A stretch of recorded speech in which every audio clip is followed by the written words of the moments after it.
Good afternoon to you all, and welcome to Nature Folklore Sessions. Of course, it's the 31st of October 2021, and I forgot this is a green screen, and I put green and brown makeup on, so I hope this works out okay for you. So today indeed, thank you for joining me. And this is our weekly time, as usual, for exploring nature-centered folklore and connecting this within your favorite sanctuary space and expressing your inspired visions from your sanctuary through your poetry, through your writing, arts, craft, performance, and problem solving. And this afternoon's theme is the second part of Samhain Origins. And we're going to be exploring, if I can get to the pictures here, I'm going to be lots of pictures today. We're going to be exploring the stories and traditions of the Hills of Tlachtga and of Tara as well. I've got to do some rearrangements already. I'll explain it perhaps a little bit later. But there's no guest today. I was hoping to have Luke Eastwood on the program today. He was going to talk about his new book release, Samhain. But he wants to work on his new house. He's got a stone house like Carol Crawley, and he wants to work on restoring it. It was a lovely morning here. It may well be with him over there, but we got rain coming in and strong winds very soon. So I don't suppose that's going to last very long. But Luke's book is a great reference to Tlachtga in particular, and that's why I was hoping he's going to be a guest. And so that we could include Luke's content in the show today. And I was going to add some in his absence, but I got so much material on Tlachtga myself. So I think we'll leave this until next year when I'll have the whole Nature Folklore session on Tlachtga. I'll have a separate one for it. But hopefully we'll have Luke as a guest. This is the cover of his book there, or it was the cover of his book. So on the Roots of Halloween that he released a week or so ago. And just in case you don't know who he is, there's Luke Eastwood coming and going there. There he is. Right. Anyway, next year, as I say, I'll dedicate the whole edition's Nature Folklore to Tlachtga and the fire ceremonies in general. Now, Luke's book obviously is not going to go out of fashion for many years, so it'd be fine for him to be a guest next year anyway. Well, thank you for joining me on Nature Folklore on this special sessions today and happy Halloween to those of you who celebrate at this time, and those of you who follow the calendar, the actual Catholic calendar. Oh, I'm going brain dead already on this. Rather than the ancient sidereal. We've got a session next Sunday on the 7th, which is matching the sidereal time. But this is Pope Gregory's Day. And I think a lot of people do all these antics like the silliness I'm doing right now as a kind of up yours to the church at the time. I don't know. But it's how we work our calendar. So happy Halloween. And if this is your one, or Samhain, or Samhain even. Happy to you today. Anyway, these folklore sessions, they're still got the Carol Crawley Labyrinth Gardens here. All these are helped along. Thanks very much by you wonderful Patreon subscribers and subscribers. Some of you are watching today, and always welcome for more of you. It helps to keep this afloat. I wouldn't be on the air without it because I do have monthly subscriptions to pay. So thanks very much for all that. So without further ado, let's see who's joined us today. We've got Chandler Nichols, who's around. Very good. So blessings. Love the costume. We got Alan here, who's probably blowing some Halloween balloons up at the moment. Madhu here. Madhu, yeah.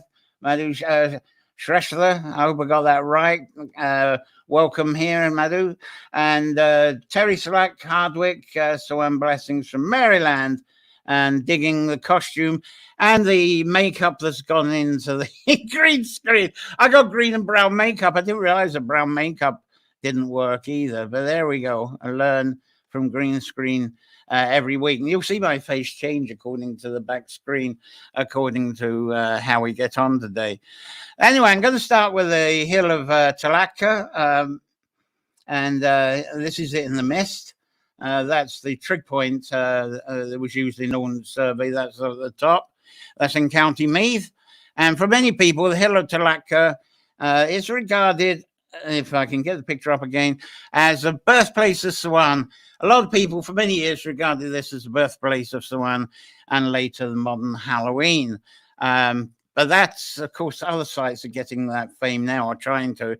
But there's been wonderful food and fire gatherings and ceremonies here. Thousands of years there's been some kind of ceremony here. And the stories of Tlachtga seem to focus on this site being the heart of the sacred flame that we have reverence for at Samhain. And this is a flame to take us through the veil, of course, because this is the start of the dark season. And the dark season, as I tell people, I'm a dark worker anyway, because it's through the darkness of this season through to Imbolc that a lot of things are weaving underground, preparing for the next spring. There doesn't seem to be much life, everything going to sleep above the ground. So this is our focus of going into the darkness, because darkness is where the life is born. But a lot of people probably don't even know of Tlachtga's name. I'm claiming it's the start of Samhain here. But add to this, there's probably some confusion during the last 10 or more years of where is the origin of Samhain, because I Want to Got Cave that I featured last week, that's now being marketed as the origin of Samhain as well. And that could be somewhat right, and I'll try to explain that in comparison to the Hill of Tlachtga very soon. Now, the Hill of Tlachtga, it's near Atboy, village of Atboy, which is in a small town in County Meath. I'll throw the map up there, and you'll see to the right of that map, there's a different spelling of Tlachtga, not the one we tend to generally use, but there you go. That's what Ordnance Survey, they like us to use that. And this is an older Ordnance Survey map. There's no Tlachtga there on the crossroads. There's a big M. Oh, no, there isn't. There's a Meadstown House. Now, it's called Hill of Ward today, but look, the Hill of Ward name is just outside of Atboy, and there's a park there. So that's confusing in its own way, but it's a lot more people seem to call it Hill of Ward rather than Hill of Tlachtga. So I'm just going to add to your confusions today. But anyway, this is the entrance. Yes, there's not much rigmarole there. See left of the stop sign there. Left of the stop sign. Can you see that? The stone steps and a little gate. That's the dramatic entrance to the origin of Samhain. You'd kind of expect gift shops, wouldn't you? And car parks and ice cream vans and the rest of it. No, that's all you get. You can even drive by it. This is actually being nicked from the street view. That's why there's that blue line. If you follow that blue line, that road there, that'll take you off to Tara, although Tara's a few miles away. So you could easily drive past it. No signs, no car parks, no visitor centres. And it's 12 miles from the Hill of Tlachtga. And of course, Tara, 12 miles from the Hill of Tara. And for those of you who've been to Tara, you know very well that there's plenty of signs to show you how to get there. There are car parks, visitor centres, cafes, gift shops. You've got the full works there. But there's Tlachtga, very, very quiet, though there has been some archaeological digs over the last couple of years. Now, Samhain Fire Festival may well, I'm getting that, there we go. It may well have been hosted at the Hill of Tlachtga every year since the time of the Tour de Danann. So that means there's been possibly a fire festival up at Tlachtga for the last 3,500 years. I've just got to do a bit of rearrangement here. This is a bit of a nuisance because I've got so many photos that I've got to make room for photos that are coming up as we get through this. So excuse me for a second while I try and sort this out. And we'll move along with these stories here. Right, I think that'll work for me. So, now earlier, during the past 2 Sundays, I've talked about the three-headed dragon Adorna got. And there's the Ellen, the three-headed dragon, breathing fire on Mocha and somewhere else, and Tlachtga every so on. But as I also was talking about and suggested last Sunday, was how lightning, because that lightning been inspired by the shape of clouds, especially when lightning strikes out of them. And I'm going to change my backcloth as well. There we go. There's a sort of a dragony cloud, and I'm going to change my green screen to actually show a bit of another one as well. So if I go to my green screen here, and I'll have that one. That's right. I hope you've still got a picture there. Yes, you have. All right. So would that inspire a dragon with flames? That's what I'm wondering. If you had a bit of poaching and you've been along to the ale house, that could seem like a dragon approaching, couldn't it? So that's my suggestion. Anyway, how many clouds have we seen that seem to change that look like dragons? This is the one I'm using on the green screen now. And that kind of looks a bit dragony to me. Not everybody will see that, but I think if you've had a bit of a tonic, you will do.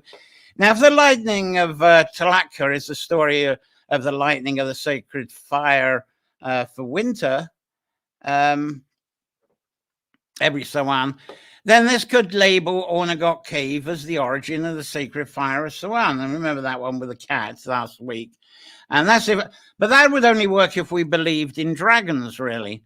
Now, there's a long-standing tradition of taking home embers from the Tlachtga fire. And that's after visiting for the Sawan gathering there and the ceremony.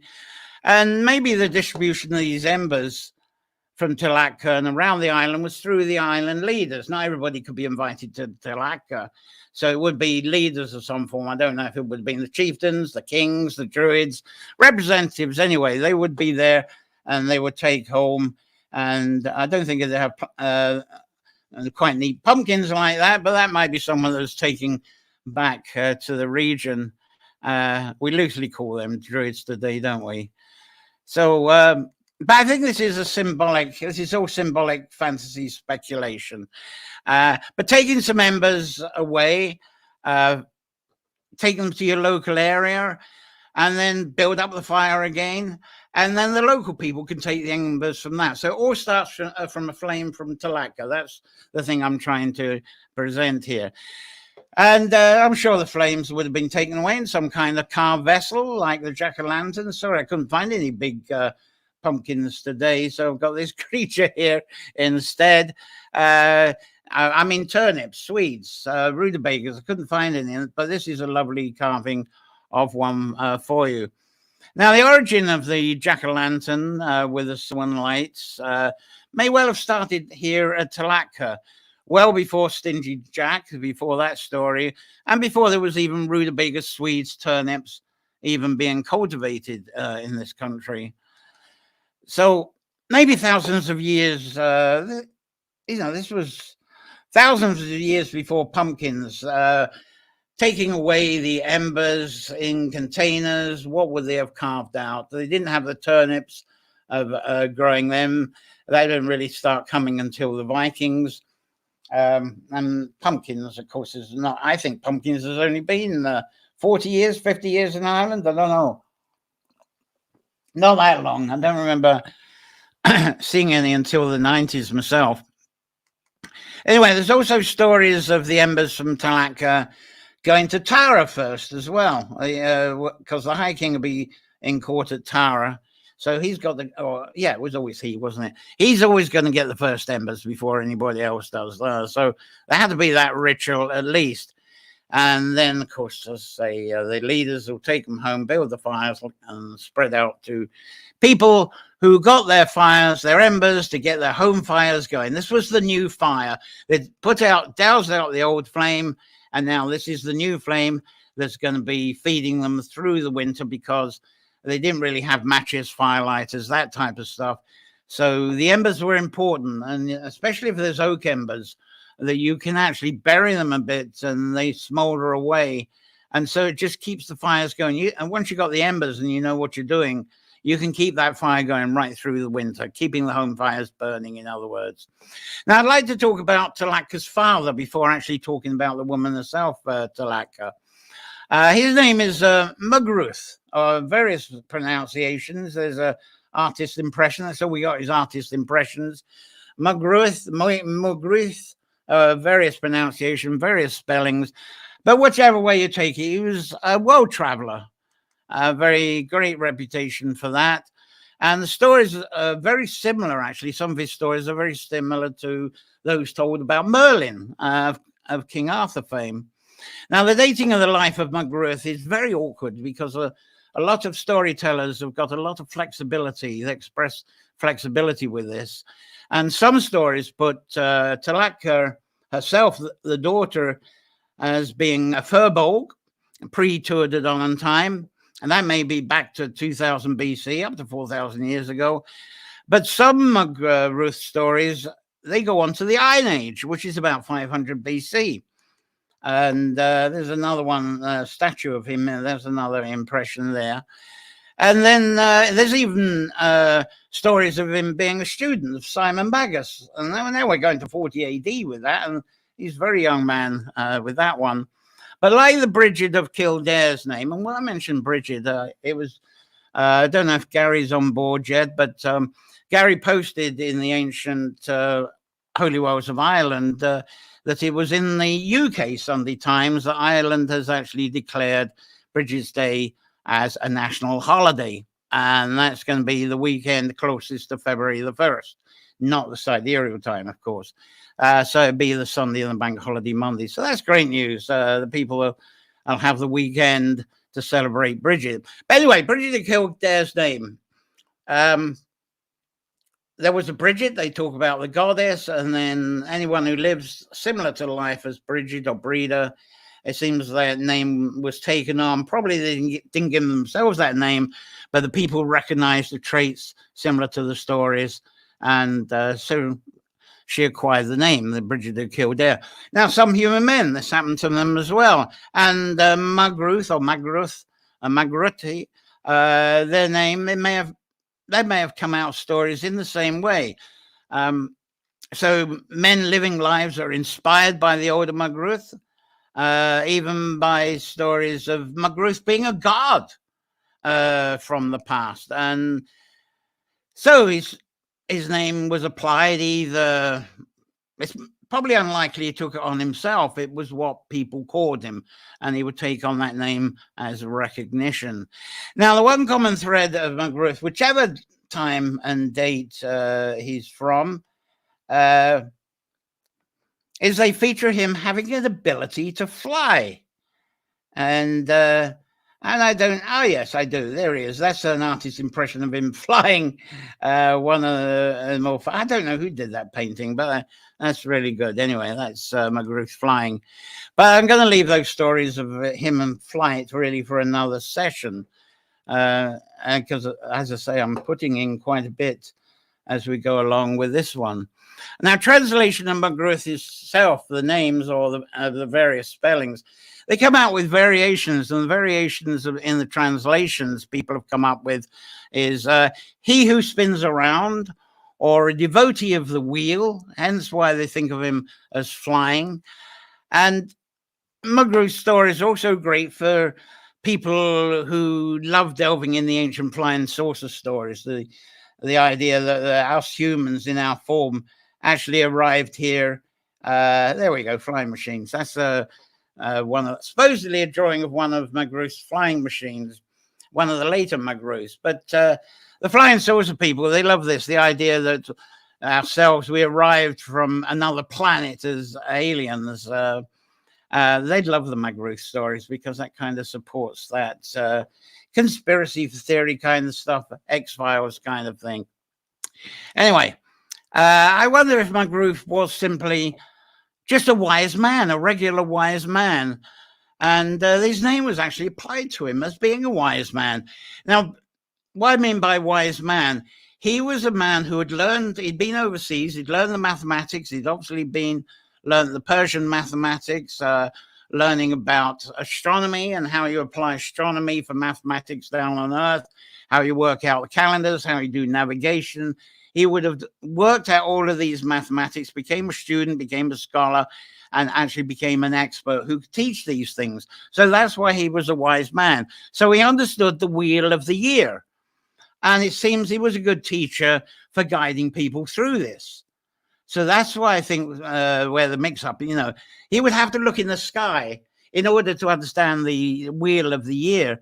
So some people in storytellers later on said, oh, he flew. He got a flying saucer. He's got a flying machine. But I think it's just, he was a basic, very wise, learned man. That's my idea. Anyway, there's also a McGroith. And there's a bit of a different spelling. Let's give him more modern sort of look, druidy sort of look. And it said that he was the druid of Cormac MacArt. Now, we're going later now. But, Cormac was born 3 kilometers, 2 miles away from Carracrory here. And Cormac became the longest serving High King of Ireland. And Cormac MacArt was the closest chieftain king that brought the island of Ireland together. And this would have been around 200 AD. But again, those are really tales for another session. But he was the closest to United Ireland. So he had the lad there, Morgruth, and of course, Cormac MacArt's stories are very similar to King Arthur's stories. It's amazing the parallels with them as well. Anyway, the Morgruth had travelled around the world and met up with the Simon Magus. Let's go to him. And that would have been, as I say, about 40 AD. And he had his daughter with him, Tlachtga. There's an artist image of Tlachtga there. And during this time, this woman named Tlachtga is said to have learned from her father, went around with the father, Middle East, learned all the mathematics, learned about the wheel of the year. So she learned all this stuff as well. But she was a bit of a herbalist. She had a very great connection to nature. So she could put all this stuff together, apparently. And she would know nature, the movements of nature. And now she's learned the season changes, the wheel of the year, and all the mathematics through her father. But sadly, it's told that while Tlachtga was in the Middle East, she was raped by the 3 sons of Simon Magus, I should say. And she got back to Erin, and she gave birth to the 3 sons up there on the Hill of Tlachtga.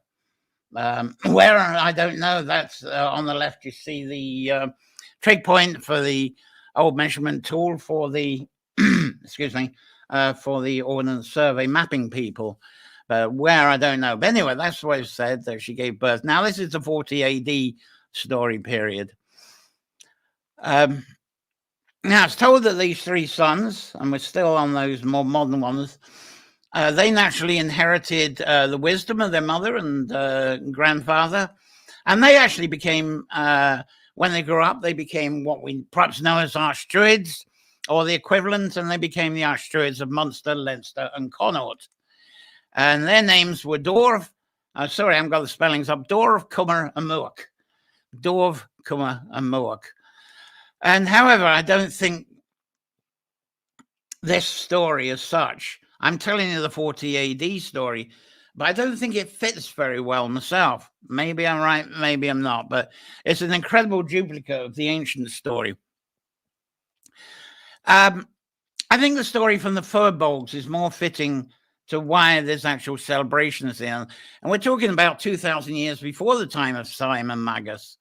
The ancient Tlachtga story includes telling of that she also was another one that cleared away forests because she understood farming. She could teach farmers how to sow, when to harvest, and when to hunt, and all sorts of information by knowing the wheel. And the farmers really couldn't exist without that information. There'd be hunter-gatherers otherwise, but they would just go with instincts and with the moon. And I put this over to farmers in the last week or two. Say, oh, I don't need any of that. I just know when to do this. I guarantee they have got, they're looking at calendars. They don't realize how much they're looking at almanacs, calendars, and so forth. and talking with other farmers. When's the time to sow? Where do they get that information from? So you do need that information in order to settle down and farm. And that was what she was teaching. And they said part of that was she cleared the forest. And it was part of her teaching. So this story with her doing that, that's very similar to one you probably know, a story you know very well at Lunacer of Lou's foster mother, Tailchew, who got exhausted clearing the forest for the farming and died, and hence that's part of the Lunacer celebration. Now, there's also an ancient Two of Samhain story telling of Tlachtga being raped by the sons of Turin, rather than the sons of Simon Magus, Turin. Now, Turin, those sons, I've talked about them before a couple of weeks ago. Now, they were the sons of the Two of Samhain king, the imposter king, Braves, who was half Fomorian, half Two of Samhain. And apparently he had a wife called Brige. But through his changing allegiance, he was responsible for striking up the second Battle of Moitura, not far away from here. Now, these are the same sons that stole Dagda's cauldron in our apple session. I talked about that it was getting so heavy, Dagda was catching up. They threw it into Loch Miller, and then we had Orchard Island, and I had those stories that are very much like Avalon from there. So they were mischief sons, a bit of a problem. But there's another story. Of course, the apple stories are just before Samhain. It's all part of the wind down to the last harvest, isn't it? But there were Firbolg regions during the time of the Two of Samhain. They did have a relationship. So the story of Tlachtga and giving birth to these three sons after being raped can tie in with the Two of Samhain, the Firbolg Two of Samhain one. But again, with this story, the three sons were born from Tlachtga. Let's see if I've got some pictures for you. That's a clearing forest picture, the artist's impression. We'll go back on Tlachtga. There we are with that trig point place.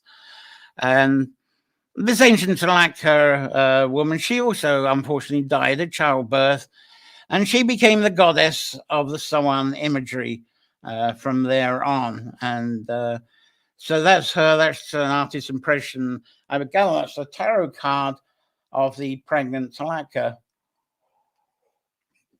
with a deer. I look forward to doing the deer thing with you in due course as well.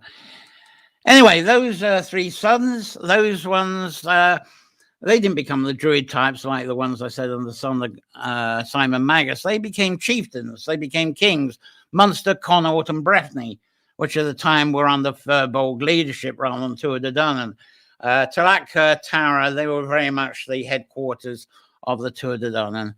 So they didn't become druidy types. How much of the wisdom they got from their mother, I haven't heard that in stories yet.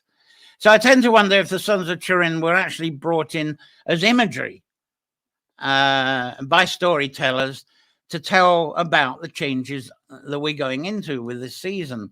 And last Sunday, I did question why these Samhain firesides seem to have rape stories connected to them. Why is that? And I'll keep it short this time, but my own interpretation is thinking about where we are at this time in this part of the Northern Hemisphere. And by the way, any Australians watching, wishing you a wonderful, lively Beltner in your neck of the planet anyway. Anyway, here, winter's about to happen, whether we want it or not. And in the past, people may not have been protected as we are today because we seem to have sturdy homes, a lot of us. It's very sad about the homelessness, obviously. But we got heating energy networks now, and we seem to have quite well-organized food storage compared to perhaps the old ancients had. But for ancient people, and still for some unfortunate people today, winter is a very unwanted experience. It's forced upon us. And it seems to be a cruel experience too, if we don't have that security. So I'm wondering if this is the rape story is a nature cycle story, but storytellers want drama to get their attention, and that's why they bring that sort of dark ugliness into it as we enter into the dark season. And even the medieval scribes got on board with this as well. because there's nothing like attention grabbing and doing something that's fear mongering, that's cruel. It gets attention much more than the gentle stuff, unfortunately. Anyway, I've talked for a while. Let's see. A lot of you making comments before I get on to something else. There's Bert looking good. Thank you. Ina's here. Ina Goodman looking great. Thank you very much. And someone blessings here from Sherry. Lovely. Thank you very much. And let's see who else is aboard. Donna Johnson's aboard here. Of course, people from USA, you've got an hour in, and Claire's here as well, watching on. You look spectacular. Delighted to see you. And even, Madhu is my close friend, and Sherry related to in Kathmandu, Nepal. There we go. And there's Sherry blessing everyone from East Maine. Rainy, blustering day, just like we're going to get very soon here. It's just starting up here after a lovely, beautiful, someone's liking the costume. The best is, sorry, as I say, I'm disappearing into the back screen because I forgot I put green and brown. I didn't realize that brown was a good color for green screens. And anyway, that's the way it's working out. So I'm going to change the green screen and I'll get on to the next bit here. Let's see if I can get something more appropriate from what I'm going to be talking about. In fact, I'm not sure what I'm going to be talking about next. Let's try this one. There we go. We're going to have some celebrations. We'll have that one for a little while. Oh, goodness me. That really makes me half disappear, doesn't it? Right. Okay. The Connaught home of the chieftain, was said to be a site called Rathna. Let's see. Rathna's impressive. I just had some nice pictures for you for that. Rathna. There we go. Rathra. It's just outside Castlereagh. And it's a very impressive place. And the remains are very impressive. There's much more of the remains there than there is Tlachtga. And here's an overview that you can see. Actually got a field barrier that goes right through it, and you got mounds there. And it's very spectacular to actually visit there. And I don't know that much about the site yet, so I need to go there and ask a few people, ask around a bit. But that one is more aligned to Beldna. No, Lunacer. It's very much aligned, well, maybe both, but Lunacer certainly because it has a strong visual relationship to Crowpatrick. And I took that one evening, and there's the pyramid shape of Crowpatrick in the distance. But you know the rolling sun, rolling sun when it sets at Lunacer. That happens. You can see that very clearly from Rathra, from this site here. You get onto that mound, if the computer will let me get there. Say on the mound there, you can see what I was. That's where I was standing when I took that. Well, I took that with a bit of a zoom lens. So, I thought I'd show you a couple of pictures of the Rathra there. Anyway, maybe one or two of you could tell me more about the site if you're familiar with it. And you certainly put them in comments. And what am I going to be talking about now, I wonder? Let's talk about Tlachtga's name. I'm going to go back to a lightning green screen for the hell of it, because this would be appropriate for talking about her name. Now, name, very much like breeder, actually, Tlachtga translates out into something like earth spear. And again, I feel we need to speculate on the condition, because earth spear, we're talking about something, you're thinking about spear, weapon. But let's see how that translates out as a condition. And I think of this being of lightning too. Now, do I have a better lightning? I've got a different one. There we go. There's a nice example of earth spears coming out of that cloud. And I think that's very much lightning. So could this be different? How could this be different to the breeder name, the Brige name, the Brian Asayed, which I gather translates out as fiery arrow? So earth spear, fiery arrow, are they the same thing? That's what I'm asking here. Now, the common thread seems to be that both Tlachtga, breeder, and also Mucka is that I talked about last Sunday. They translate out as being fiery goddess images. And goddess images to me usually seem to be a simple, non-worded way to explain what's going on with each season. Now, human women in some sort of leadership position or desired leadership position or assigned leadership position, they seem to become named after these goddesses, even back in those ancient times. And also, these women may have been named by others, as I've talked about a little bit earlier. This is a poor goddess picture up. And this is according to some of the deeds they have done. That's how they acquire the name. So you got Breeder, Tlachtga, and Macca. And I love this one. This again was two sisters and a close friend. I had to throw that one in somehow. And they're standing around that trig point, that Ordnance-Surrey trig point, and they're in the middle of Tlachtga there. Anyway, let's see. There's a few of you commenting a bit more here. Let's see what you're saying here. Oh, there's a lot of you come on board.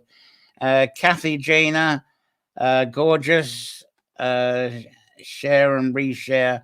Lee Lynch, that's cool. I didn't know you could do that with green screens. I don't know what I could do with green screens. I'm discovering something each week. So enjoying this. Thank you, Kathy. And we're getting the YouTube people in, which is nice now. Lee here coming in through the YouTube. Hello. Carmel Horrigan saying it's very atmospheric. Great. Something's working here. That's fabulous. That's brilliant. Right.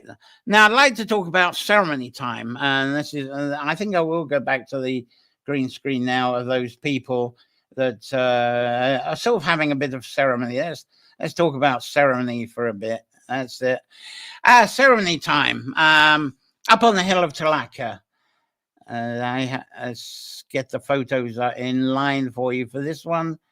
Right, let's give a start.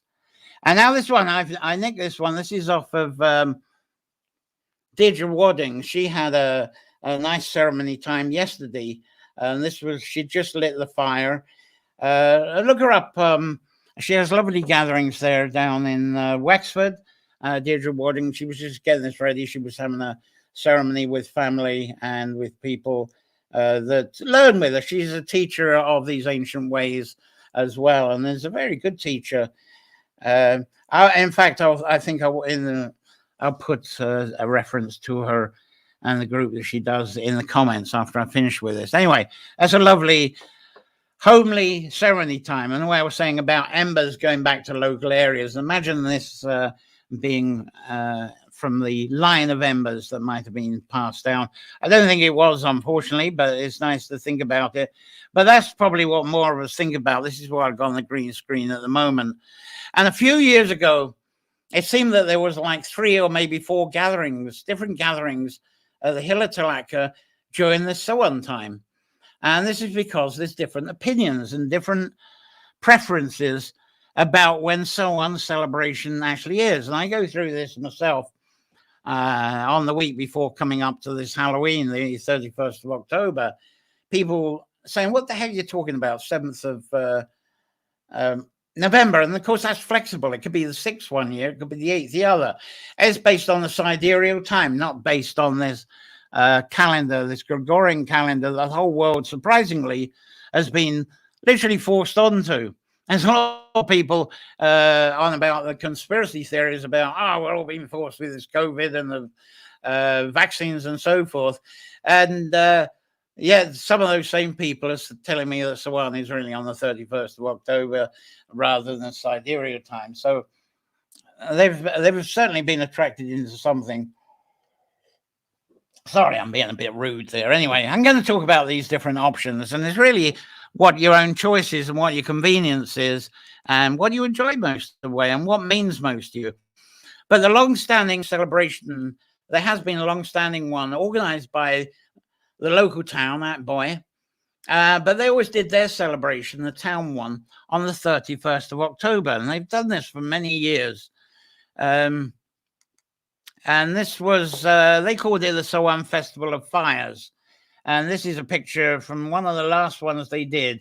and that is from then, the Samhain Festival of Fire. Look it up on Facebook. They are there. Unfortunately, they're not doing this anymore, which is a shame, because these were very intimate honoring gatherings. They were lovely events. They started with a walk from the local park, and I'm going to have a picture of a circle there that I think stands out amazingly in this story. So they start off from this ancient circle in that boy that's in a park. They walk along the road up towards to the Hill of Tlachtga, and there's a holy well on the side of the road there. So they stop and have their reverences with the holy water there. And then they went on to the Tlachtga Hill, where the fire was lit. They tell the legends of the Tlachtga stories, some of which I'm talking now. And then they read and honor out the names of the people, local people, or people connected to the people attending who have passed on, excuse me, people that have passed on since the previous Samhain meeting and gathering. But unfortunately, the Friends of Tlachtga have now been pushed out. This happened just before the COVID came along, because there was a government-funded celebration that came about that they wanted there instead. And they rented the land off of the farmland, and they said, right, we're having this event each year. I'm not sure if they had it once or twice, and then the COVID put it down. I don't think they're doing it this year. Anyway, the Friends of Tlachtga, they can't do their ceremony anymore, which is very unfortunate. So there's a more theatrical type of event. This is something from that, the Wheel of the Year. They set fire to it. And the idea of this is it was put together to attract international tourism. They wanted to bring crowds there, like the crowds maybe go to Tara, and especially like what's done at the Beltner Fire Festivals and Ushnik during recent years, the way that's been revived. So they're trying to do the same thing for Tlachtga, but it's really put the locals out. They don't really want to join in that, because when they talk to the leaders, they are putting an emphasis on the theatrical. And they said, well, what about the reverence, the spiritual reverence they had? People are not interested in that. That was the attitude they got back, unfortunately. It's all for the theatre now. Anyway, I suggested to the Friends of Tlachtga, okay, this is what's going on. Why don't you move your event to the evening that's closest to the cross-quarter time? Because you won't be banned from that. But unfortunately, that wasn't attractive. And I'm going to explain a bit about cross-quarter time in a moment. But the Friends of Tlachtga response was, people are not familiar with the cross-quarter time. They don't understand it. But they're very familiar with the church-enforced and now government-enforced 31st of October calendar date. So why change that? They just want their place back on the 31st of October. But also the Irish word for November is Samhain. And so this is the eve before that month of Samhain. But that case, that's still Gregorius, still Pope Gregory dating, which is, I could just give out all the time about it. Anyway, these sites, like Tlachtga, the fire-related sites, they've been happening for about 3,000 years. Gregory has only been doing this for about 500 years. And he came up with there he is, that's Pope Gregory there. He came up with his calendar about 500 years ago. And before that, there was the Julius Caesar calendar, which was also a bit of a pain in the ass. That was not that efficient either. But people have become used to the traditions of the Gregorian calendar over the last 500 years. So 31st is the night before All Hallows Day, and most people seem to be very happy with that change. Though the ancient sites may be more aligned to cross-quarter day when they were built, these ancient stone sites, they weren't aligned to 31st of October. They were aligned to these very precise calculations that came from Babylon, from the Persians, and traveled over to us, like with Magruth learning that and bringing it over here. But this is what people are more familiar with, and they don't want to change this. Even though they were left their commitment to the church, as I say, I think people use the 31st of October as a way of of kind of being mischievous against the church. Anyway, I'm going to talk about the sidereal. Look at it, you know, when I've already, look at that. This is simple. Everybody understands that. I throw this up. Oh dear, what's that all about? This is what I say. Anyway, for cross-quarter day, I really need a full nature folklore session.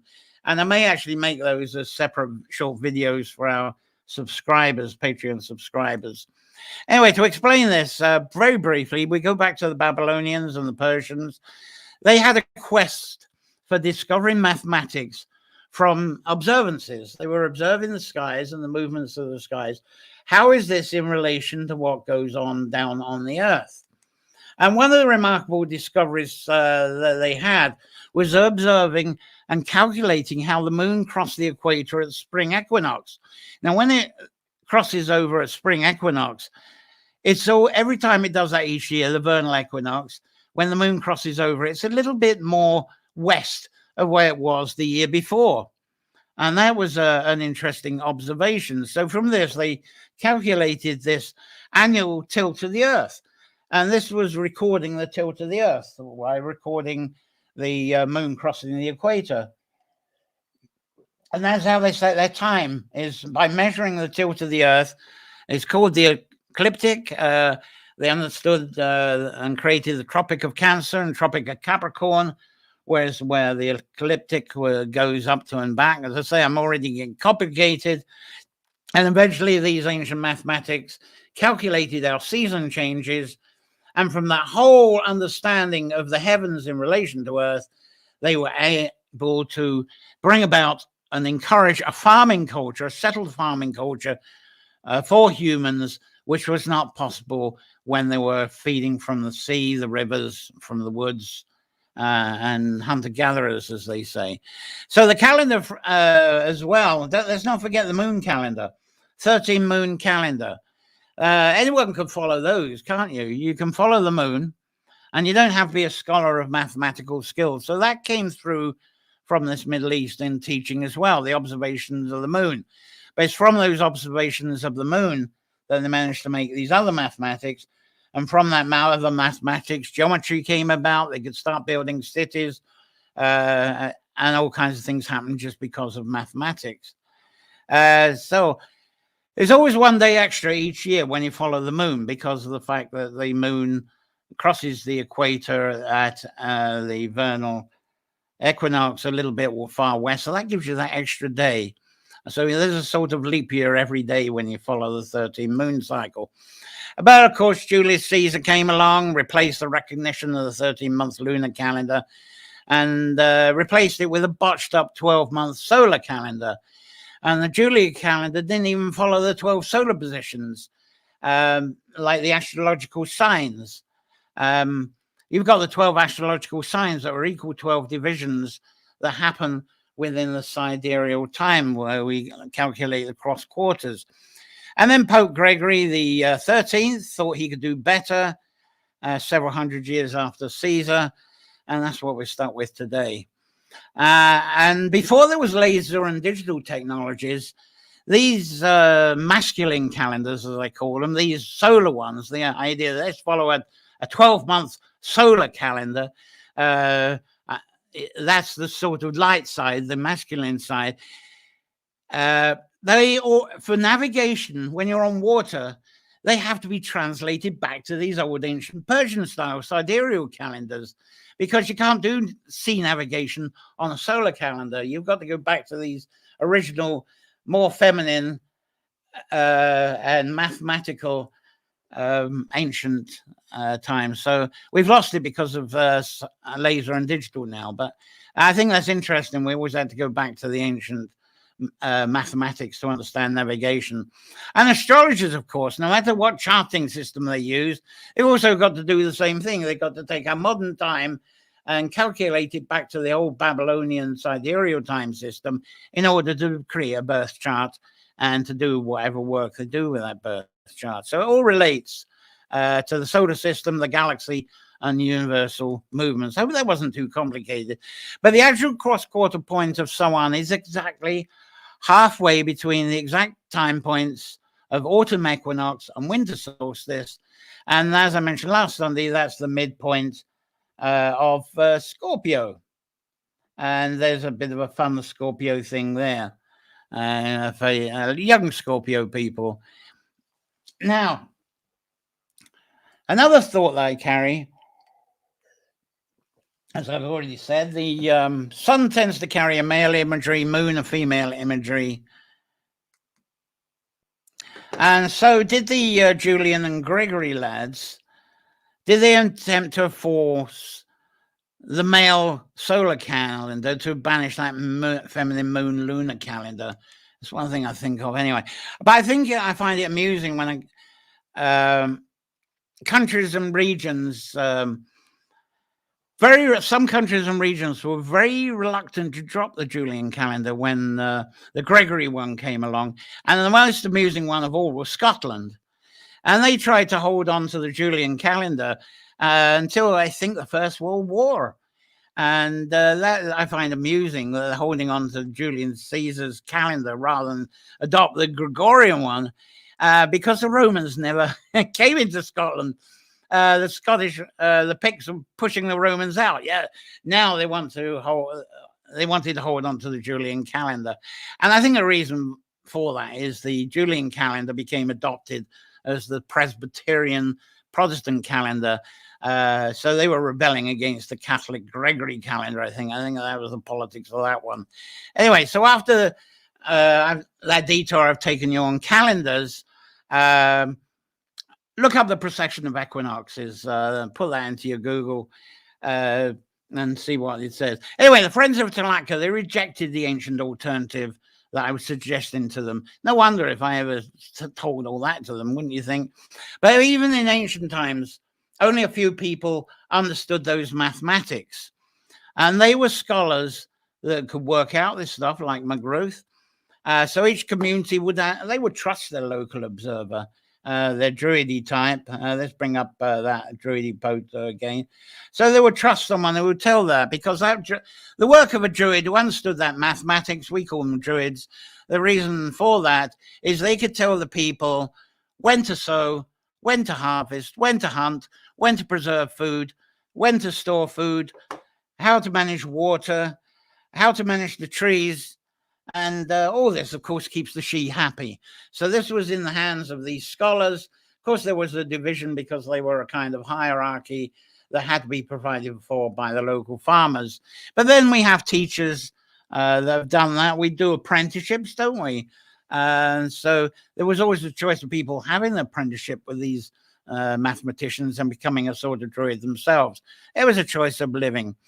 To me, that's all good ergonomics. Anyway, the crosspoint date is not ideal for that Athboy group, so I'm not sure what they're doing now. Now, there's another small group that seem to meet on the hill, and they light a fire on the evening nearest the cross-quarter point. They actually do that. And that's usually the 7th of November, sometimes the 6th or 8th, rarely on the 5th. But more people congregate. Let's see if I got that. This is Anthony Murphy's lovely Tara picture, because more people tend to congregate to the Hill of Tara on the cross-quarter evening, as there is more car parking, camping area too. And so they share the cultural beliefs at Tara rather than on Tlachtga. So that's a large group. Some of them start at Tlachtga and then move to Tara. And England gets close to this. They have done for a long time, with the 5th of November, the Guy Fawkes Bonfire Night. And England celebrated this annually, well before Guy Fawkes, but here's this penny for the guy racket that was going on. So it didn't start up, November the 5th didn't start up with Guy Fawkes, but trying to blow up the houses of British Parliament. I think that's been going for years before. Where did they get that from? Why the 5th, not the 7th? Anyway, it can be the 5th sometimes. That is the actual sidereal time. So they got that tradition down. Guy Fawkes has been put in the front of that, but it's nothing to do with Guy Fawkes, really. And I believe the origins of England, they came through Tara. The Welsh were heavily into this. I sometimes wonder if the Tara people learned from the Welsh, but it spread around England. And I'll make some little subscriber videos about that, I think. Now, the third ceremony is the Dark Moon ceremony. And the dark moon is this is disputed. Which dark moon do you go to? Which is the starting point? And I'm going to change my screen again because I'm fed up with my mouth disappearing. Maybe that's a good thing. Let's use the bonfire chap. That might be. No, let's use this one. This will be good. All right, I'm going to change the dark moon. Which one do we adopt here? Is it the new moon before or after the papal calendar of 31st of October? With moon observation, this becomes a 2-week ceremony between the dark new moon and the light full moon. So should both the new and full moon be before the 31st of October? Or should it be after? Or could it be in between? Could the 31st be in between? Now, the 31st October, the full moon, pre-October the 31st, that's the hunter's moon. And the hunter's moon is kind of the tradition of that. It's for the start of the culling. And the culling is perhaps needed. The harvest is all done. It's all been collected. There's a lovely harvest moon picture. So all the veggies and the fruit are in. Most of the harvests are done. But there's feasting over this Samhain time. So culling goes on. Some people say this is what the sacrifices were about. But the meat for the feasting, also meat for preparing for the winter as well. So this is all done around this hunter's moon time, from the dark moon to the light moon. So it's 2 weeks of culling. So it's all part of the Samhain celebration. It's not just a single day, is what I'm trying to point out. Because post-October the 31st, that's a beaver's moon. And I find that's interesting too, because beaver's moon is symbolic of preparing and storing food for the winter. So you got your meat, you're preparing that, the fish as well, prepare that for the winter. So it's as if both moons are very relevant. But you've got observational choices there. We go to supermarkets and stuff now. So we like to have, I think, the theatrical side of celebration, because we've lost the need on even being essential to have these celebrations, to get these things done in the right order, in the right time. And we don't look for the mathematical scholar nearby to ask when we should do these things. Also, I gather there's a small group, another small group, and I don't understand this one. They actually meet at Tlachtga when the moon is 10 degrees into Scorpio. But as I say, I'm not clear on that. You might know about that one yourself. But all of these Tlachtga meetups and ceremonies, the general format, it starts with fire, honoring the source of fire that came to Tlachtga, then tell the mythological stories about the fire, such as the dragon's fiery breath, the clouds with lightning, maybe.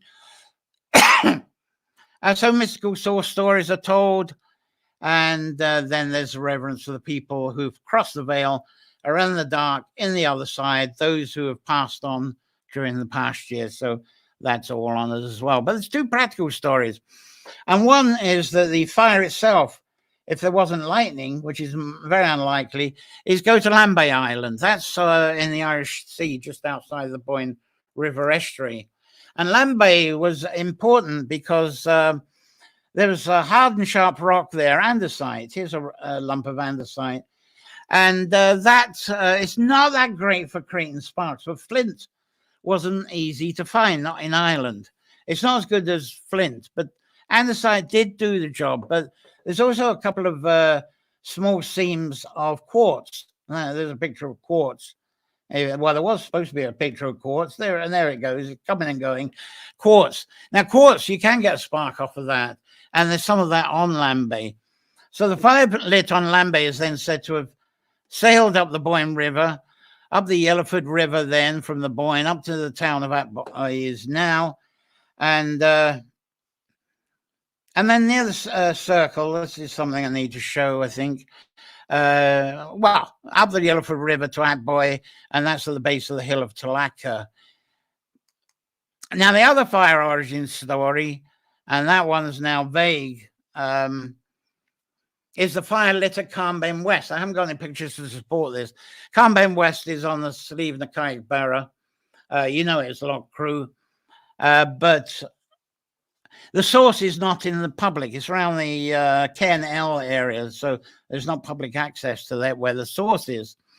But there is a strange stone circle that's by KNL, and I was told that's where the source is, below that stone circle.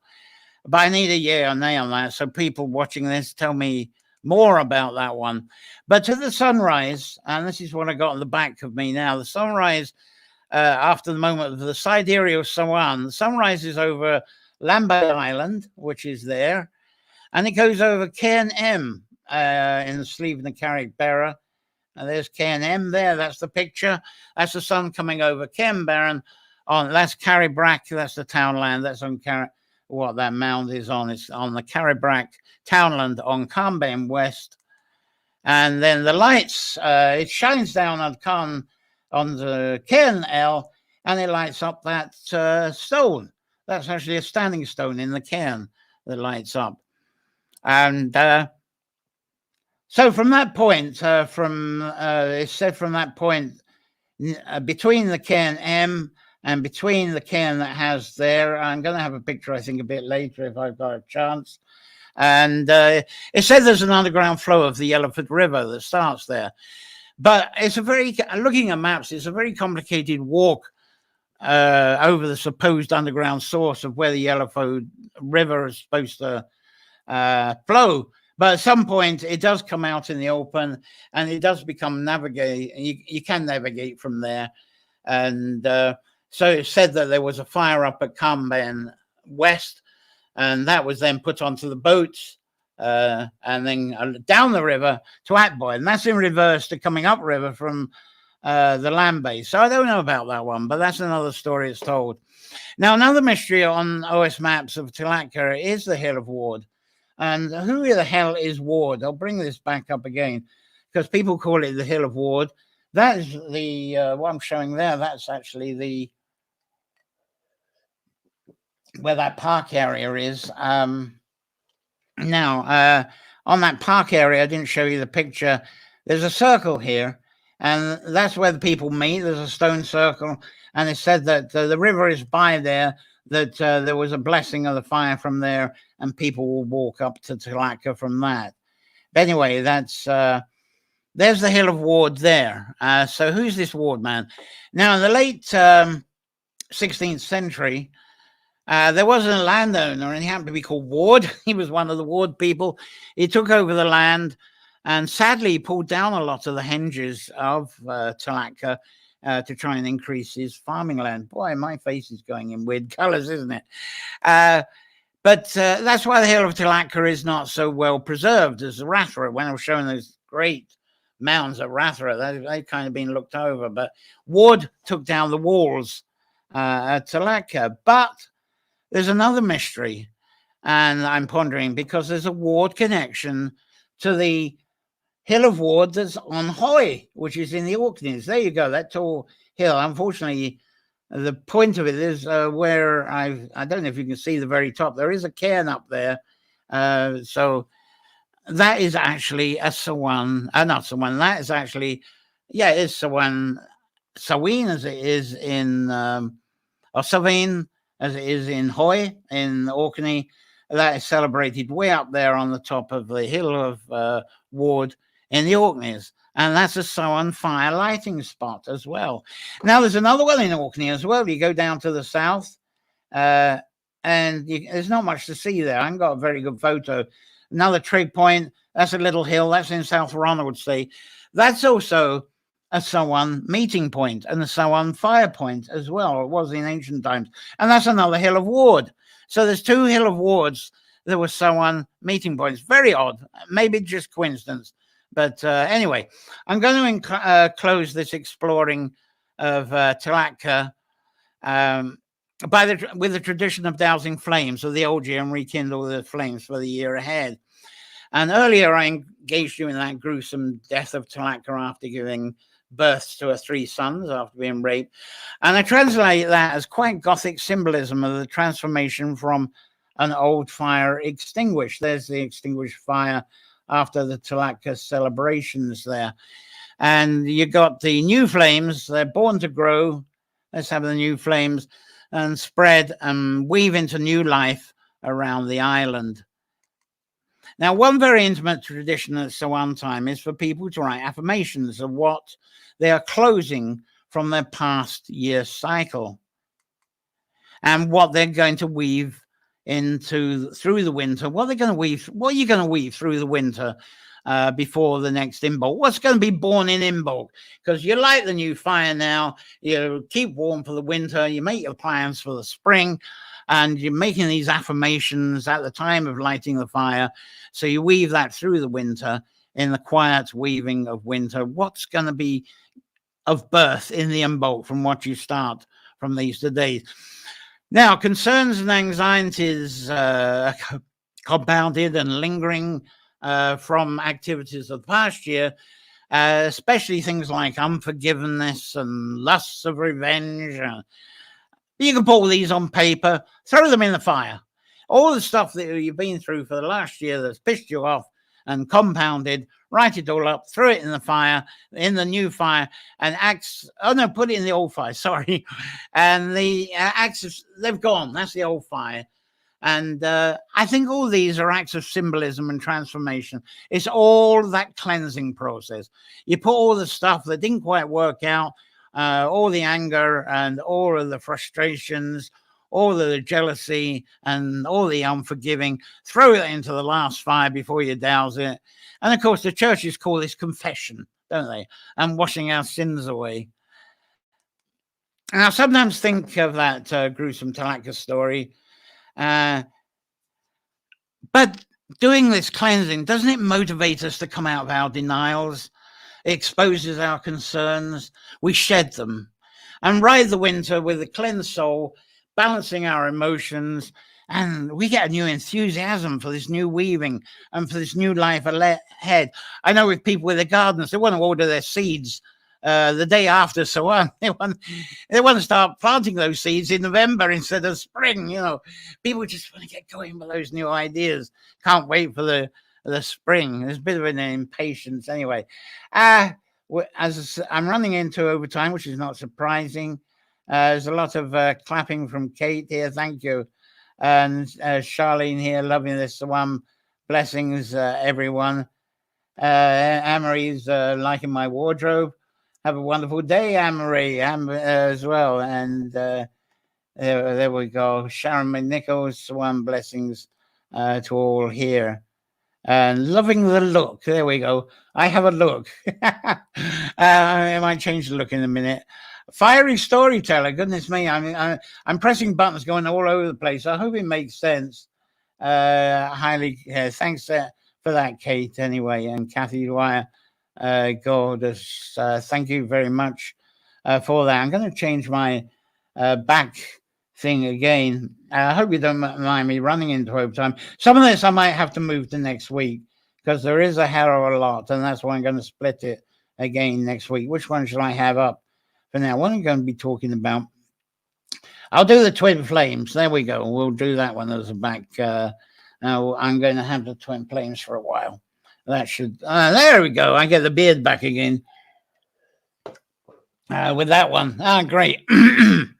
Now, another question is, where did the Sawan word came from? Samhain, or Samhain, famous country and western singer. We carry the imagery that's been with us since the first humans landed on the island called Ireland. I think the earliest known reference of Sawan, we think the Sawan goes right back to the first humans on Erin, that we call it now. But it actually is quite more recent. The Sawan name is actually a modern name. I don't know what it was before then. And it came into a scribe story in the 10th century. And this scribe century was by a scribe called Tokmak Emir.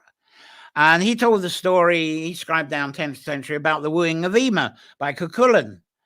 And in this, in the conversation and the way he scribed, Tokmak scribed it down, Ema talks about Sawan. And there's a wooing of Ema picture there. And lovely, I think that's a lovely painting of it anyway. So in that conversation, the wooing, Ema talked about Sawan. as a way of explaining summer going to rest. Now, I'm not sure why she was saying that to him, but that's where the reference came up. The first known written reference, anyway, of Samhain or Samhain. And there's also the festival of Yulad. Sorry, about me. I'm losing the voice now. Sorry. And the festival of Yulad is about to take place. This was an ancient festival. And this was held really in the north, somewhere between Newry and Dundalk. This is supposed to be in Cuchulain's time as well. And maybe this is what Eamon was referring to in a conversation with Cuchulain. So as I say, there we go. If you can recognize the map there's Dundalk, and Newry is up there. You see that peninsula. That's where the festival of Yulad was held. It's really the Cooley Peninsula, isn't it, by Carlingford. So from there, someone appeared in several stories, and especially after Pope Gregory launched his famous calendar and the 31st of October became very famous. So I better move on to Tara. I'm going to do, if I don't cover all of Tara right now, I'll run with the rest of it next week. And as I say, I'm going to make Tlachtga and Tara 2 different Sundays because I want to add a bit more. There's a lot of Tlachtga I didn't add this time. I'm cutting out, and then we're going to have Luke next week as well. But anyway, let's go to Tara, and I'm going to use the lovely photo by Anthony Murphy of Mystical Island, and he does a lovely show every Monday evening. Fascinating stuff. He's always out with his drone, and this is from his drone, and he's always got a story of the place that he covers with his drone. But the one thing, place that stands out really on Tara is the Mound of Hostages. There we go. There's Claire there walking the wee dog there. That's the Mound of Hostages. And this was about 5,000 years ago when it was built. And it's aligned to the Samhain Cross quarterboarding. Try and go there on 31st of October when there's sun. You might get a glimmer, but you're not going to get the full whack of it. That was built according to the mathematics that came in from the Persians, etc., and what was being taught by the scholars. So that's aligned to the Samhain Cross quarter morning sunrise. And also the Imbolc one as well, because that's exactly the same positioning. And you see that's what it used to be like. That's the entrance how it used to be. And then OPW came along and they rebuilt that entrance, and that's what it looks like now. The whole thing was falling apart, so they rebuilt it. I think they did a pretty good job, actually. Anyway, similar. This is a similar phenomenon here, with light going in through that entrance, just like Caernarfon Carnbane. Now, I showed you the pillar, the standing stone, and that is the entrance stones there. I'm standing in front of where the pillar would be, and there we go, where I was showing that mountain, where the sunrise was coming over the mound there. And that's a lovely picture. And again, you'd only get that phenomena at the time of Samhain. You won't get that on 31st of October. That just would not happen. But there is one exception that's followed. Listergill over in Caribou in County Sligo. Anyone who's visited there, oh no, that's been kind of rebuilt, deliberately rebuilt. So what did they do when they rebuilt it? There's Listergill. You might be familiar with it. They rebuilt the stones, and whoops, I've lost it. And there's what it's like overhead, because they didn't cap a roof over it. That, if you stand there, guess what? You'll actually see sunrise on 31st of October. They deliberately rebuilt it, despite being thousands of years older than the Gregorian calendar. They deliberately rebuilt it so that people could stand there on 31st of October and watch a sunrise. So that's sort of been changed around a bit. So that's an exception anyway. I'm not too keen on that myself. But alignments of megalithical sites, they do follow sidereal time. And that gives us the mystery, all sorts of mystery about that. How did they know how to do that? How did they learn? Who were the scholars? How did this come about that they understood this whole relationship of the heavens and the great year, as they call it, which is nearly 2,600 years for the moon to cross the equator at exactly the same time again? How did they know? Now, somehow the alignments of the Mound of Hostages, they seem to have, they've actually inspired what went on at Tara. This was the first thing there. And Tara became the most prestigious gathering place in ancient times. It became the High King's place, wasn't it? And the court of the High King of Erin was there, and there's many stories of that. And the land and structures around Hill of Tara suggest this was a huge site for the process of post-harvest council. And this was needed. Post-harvest council meetings were absolutely essential. There's some women in council there. That's over at Gronya's circle. And people of position from around Ireland, they would come for meetings at this time. And these meetings, it was like getting rid of the old fire. And this was all about trade, clearing debts. It was the end of the harvest. The end of the harvest is the only time that people generally had something to trade with, because if it was a good harvest, they would have enough food for the winter. So they got some leftover, and they can barter that. They can trade that. They can clear debts that they've had with other people to help them out with seeds and labor and other help.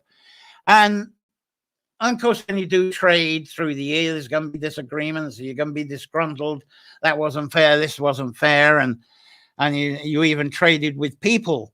And the people turned out not to be great workers. All sorts of things caused disagreements and disgruntlement. So this was the time. Get it all sorted out. Get the disagreements sorted out. Have these council meetings. Make sure the trade is sorted. Everything cleared up before you relight the new fires. And you're starting again, you're starting afresh. And that's why they call this the new year. It isn't exactly a new year, but we think of beginnings and ends, don't we? But local representatives, people of position, maybe chieftains, they probably already attended councils around the country, around the island. And they were now taking the decisions from them on a more regional level, meeting up at Tara and really getting everything sorted out on a national level. So they could literally, what we do is close the books. They didn't have books to close, but we say close the books, don't we? So from their own courts, each region had a court around Tara. This seems to be our one, because that one is Gronya's, so that's representative of Breffni in that area. But we don't fully know that. It does seem to make a lot of sense, though, about what, to me, someone represents. And then, if anything's not cleared up, now there's a sign of the court there, Gronya's enclosure, just to say that's where the meeting is there. So anything that's still not sorted, it had to go. There's Anthony Murphy's picture again. It had to go to the court then, and the High King would make the decision if stuff couldn't be done, because everything had to be sorted out. So this sorted out harvest, made agreements, new laws were sorted. And the purpose of all this seemed to be a strong belief that, and I put this up before, it's a strong belief that how humans are connected together on Earth, it's also the same in the other world. If we can't sort this out, then it's not going to be very good at the other side of the veil. So if we can't get that sorted, then we may have bad harvest, we may have disease, we may have all kinds of afflictions, and this is what the belief is. And there's a lot of actual physics behind this as well, because if you don't look after the earth, you don't look after the underworld, you're going to have pretty awful harvests the next year, aren't you? We're going to starve. So it's very good to start planning your manuring and the way that you're going to deal with the land through the winter. Make sure that you've done everything right, because the winter, these trade deals have a lot to do with how the underworld of this earth is being looked after and cared for. So there's a practical side of this as well. And the way that this is all cared for shows how much you're going to be prepared for the births and the seeding the following spring. But that's all translated as being a fail to the other worlds as a spirit world, where all the spirits of the past year, they're there as well. They're the fairies, they're the She, there are all these other things that we believe in that are the conductors of the other world, even of the fungus connection, of course. Anyway, the other worlds believe, the idea of settlements, in brief, is so not to disrupt the other world. And this is the great achievement of Samhain. And the next year's harvest and human health should be good. So we got all this pressure to get things right now, haven't we? So that aside, this is the only practical time of year that people have stuff to trade. The culling was done as well. That could be part of your trade from what you've hunted and culled. And combine all that with a strong belief in the divine guidance of all these matters and the divine guidance that gives us the decisions in council at this time. How am I doing? I'm really running too much into the overtime. So that guidance is strongest when the veil between the worlds is the most thinnest. Right, I'm going to move a lot of this to next week. I'll start off next week. We have got the wonderful Dr. Sachs next week that we didn't have with crows. He's going to be talking to us about the crows and the corvids and the covids. Let's see if I haven't got the pictures up. This is what I was trying to, if the computers misbehaving at the moment. Give me a moment while I settle the computer down. One of them is jumping around. It's dancing because it's October the 31st. Right. Sorry about this. I'm one of my computers that I do the broadcast with is frozen on me. So I do apologize because I want to give this a great finish. That's not going to work. So no, it has, it's frozen, so I can't get the extra photos up. Sorry about that. Right. As I say, people think of a starting point and an end point. One of the things, and of course, is the Samhain next week is the actual sidereal time. Samhain is next Sunday. So it's a great time to talk about the cycle and the transition time. We think, this is the beginning of the new year because of the change of fires. But I'd like to start talking about this in terms of cycle and appreciate this as being part of the weaving and cycle time. The site of Tara is a mystery to me. I'm going to talk about the banqueting hall next week, next Sunday, because there's a lot of fantastic tradition. Oh, it has frozen. Here's one shot of the banqueting hall anyway. There's that whole cursor, and see those gaps there. It said they were roads that came in from all parts of the island, and there was a whole gathering there. Some say it was every 3 years. So I'll talk about the banqueting hall next week, and we'll move on to that and what those gaps do. And some amazing stuff went on there, and it's amazing how that spread as well, and what happened at the end of it. And of course, there's the whole thing about bodies. What happened with bodies at that time? That's actually quite fascinating as well. Now, that's another thing is the Samhain fire as well. Let's tell you about that. That's not they've obviously been around for thousands of years, but we didn't really know much about it until this book came out by Fraser. This was 1890, and he wrote about the Samhain fire and the reverence of it. Scotsman St. James Fraser. I'll talk about his book next week. And certainly, I don't think the first Samhain fires came from this lad. You might know about Stingy Jack. It's a lovely folk tale. I may say about that next week, but I think that's a bit of a detour from the real stuff that's going on. But what I'll talk about is the bog landscapes, these bog fires. This is fascinating. The ignis fatuus. And that's a natural occurring phenomenon. So I'll talk about that. Foolish fires, they call it. It's an illusion of fire that happens in the bogs around Scotland and Ireland and even Wales. So we'll talk about that next week. The ignis fatuus, foolish fires, amazing stuff. And people thought these were fires of the fairies. And that's one of the things that inspired the carving of lanterns. Just that illusion of those Ignis Fatuus fires. Got people scared, so they carried the flames home in these, like this guy here. I'll talk about the food as well. The brack and soul cakes, I'll talk about that next Sunday. Some of you may be making them for now. So enjoy your mischief, the 31st of October mischief. Anyway, yeah, I'll talk about the Wales celebration. That's fascinating. They do things a bit differently to Ireland, and they really get into the guts of it as well. So there's some wonderful stuff there, especially, that's why I wanted to get pictures up. I'll show you the pictures next week because they have some lovely characters there. They have Lady Wen, and they have the Hitch-Du-Gutta. Hitch-Du-Gutta, who is a character who chases the children from the fire to home to make sure they're safe. So we'll talk about him dressed as a sow. Talk about that next week as well.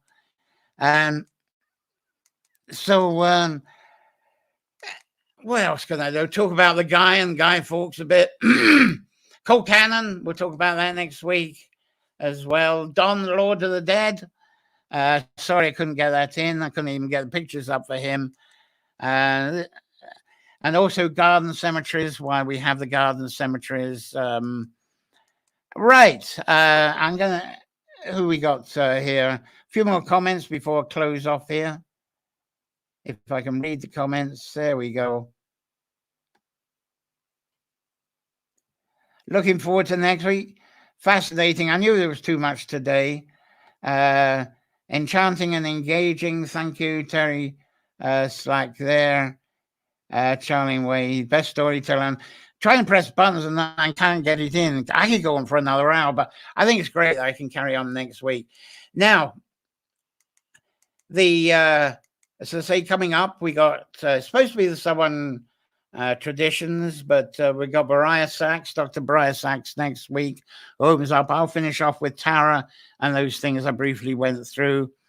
And please put in your own poems and stories. We want to have it with guests next week. We want you as guests because Dr. Sachs, hopefully, and me, that should be 30, 40 minutes. We want to get a few of your poems and stories in as well.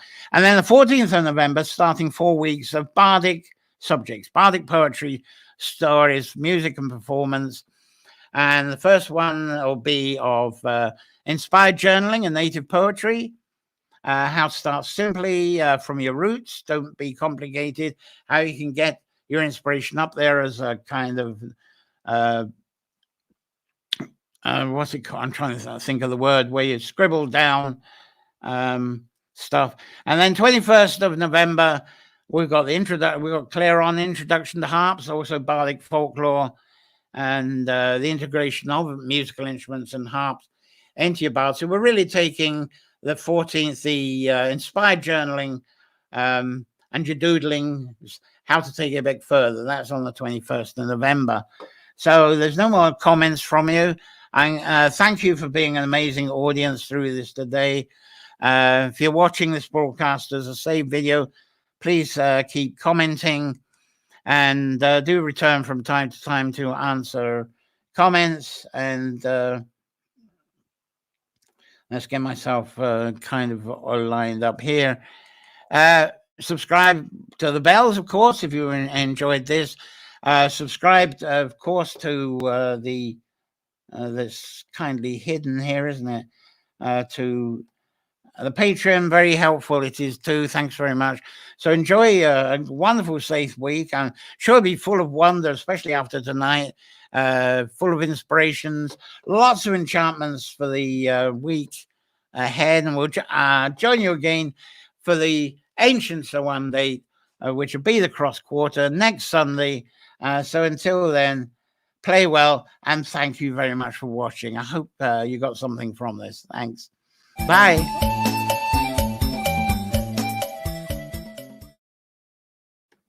Bye-bye.